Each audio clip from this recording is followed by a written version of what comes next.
My goal in this video is to talk to you about the effects that absolute values have when you apply them to functions. So the first of those is when if you're asked to do the graph of y equals the absolute value of f of x. So if you've got a function and there's just absolute value bars around the entire function, when that happens, all you do is take the graph of the original function, take any negative values and reflect them above the x-axis. So what I mean by that is, for instance, if you had something like y equals the absolute value of, like let's say x squared minus 9, right? Whoops. If we have x squared minus 9, right? If we think about what the graph of x squared minus 9 looks like, that graph is, down 9. And you sort of got this parabola shape, right? And I really recommend think about what happens, think about this as a function, as a process. What happens when you plug in x? It gets squared and that turns it into a parabola. Once it gets turned into a parabola, we subtract by 9, shifting the whole thing down. Then what happens? We take the absolute value of those values, which means any of these negative values that just occurred turn into positive y values. So you get a graph that has this being the same, but then you have this portion reflected up, and then the rest of the graph stays the same. So that's what happens when you have the bars around the entire function, right? Then the other thing that can happen, which is more complicated, is we can have situations where we have y equals f of the absolute value of x. And these are more complicated, and we're going to need to take some more time for them. Okay, so in order to graph things like this, in order to graph y equals f of the absolute value of x, what we do is we take the portion of the graph that's to the right of the y-axis, and we reflect that across, and that should say across into, not, so into the negative x values as well. So a classic example of this is something like this. They'll give you a weird function for f of x. They'll say this is y equals f of x, and it'll be some like a lightning bolt graph like this. And say, here's your function. And they want you to sketch what the graph of y equals f of the absolute value of x is. Right?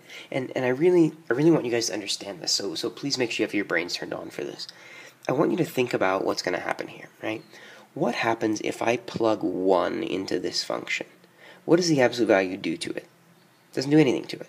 In other words, when I plug 1 into this, it's the same as plugging 1 into this. When I plug 2 into this, it's the same as plugging 2 into this. When I plug 3 into this, it's the same as plugging 3 into this. Which means that this graph should look the same if I plug in any positive x value. The weird question is, what happens when I plug in negative 1 to this function? When I plug in negative 1 here, the first thing that happens is that x turns into positive 1. So it's almost like the graph is telling me, hey, f of negative 1 is whatever f of 1 was. So whatever 1 was doing here, that's what it's doing over here. Whatever a half is doing over here, that's what negative a half is doing over here. And so that's why you end up with the same reflected graph on this side. Because when I try to plug in negative 3 over here, the graph says, oh, negative 3, why don't you just plug in positive 3 instead? In some sense, we never get a chance to plug a negative number into f of x. All we get to see are the positive values that come out of, the positive x values that come out of the f function, right? So those are sort of the two cases. I've got a few examples now where we can practice this. So here's my first example. I want us to sketch the graph of the absolute value of the cube root of x. So pause the video, think about what that looks like, and come back with the graph. So I expect that you already know that the cube root graph looks like this. So there's your cube root graph. So if you need to do the absolute value of that, it just means that we're going to take any negative values, so all of these, and we're going to put them up above the axis instead. So that's roughly what the graph of the absolute value of the cube root of x looks like. No big deal. Okay. This one's more complicated. Right? This one's more complicated in part because I put a plus 3 on the end. So I still want you guys to try this on your own, but if you need a hint, then keep listening. If you don't want the hint, then try it on your own. My hint is, think about what this would look like if you just did that much of it. Think about what it would be to graph this, then do the absolute value to it, and then think about what the plus 3 is going to do. So what I'm going to do here is I'm first going to think about that inside part, that x minus 2 squared minus 1. That's going to shift to the right by 2 and down 1. got this here, and I've sort of got, this parabola shape, right? So then what does the absolute value do to that? The absolute value takes that and bounces this part up. So then I've sort of got this W-shaped graph. So everything I've got inside that red box is this sort of strange W-shaped graph. So then what's the last thing that happens? I add 3. So the final graph of this will be that thing shifted up by 3. So instead of sort of coming down and bouncing here, that's all going to be happening sort of 3 up in the air. We're going to get a graph that looks like this. And again, this isn't perfect, that's a horrible parabola, but we're getting the idea of what this graph is supposed to look like. Now we'll try an example or two of the other style. So what happens when we have to graph the function g of x, which is the sine of the absolute value of x? Right? So again, I'd like you to try this on your own. Pause the video, think about what the graph of sine x looks like, and think about what happens when we apply absolute values to the x. Well, hopefully remember that the graph of sine x is the one that's like this. Right?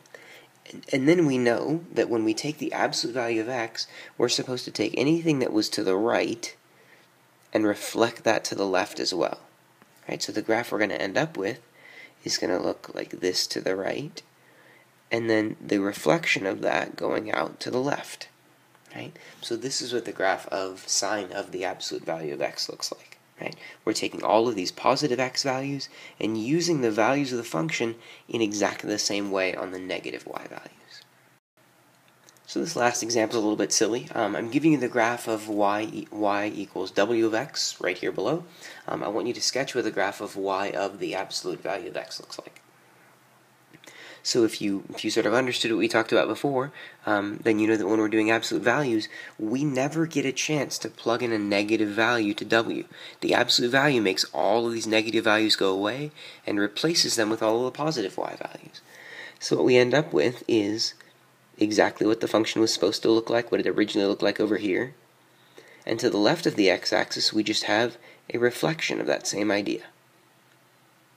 And this black graph that I've drawn, to the best of my ability, is what the graph of y equals w of the absolute value of x looks like. In math, all kinds of other wacky things can happen, but as far as we're concerned for calculus and the math that we're doing, this is the extent of what we need to know about how the absolute value interacts with functions.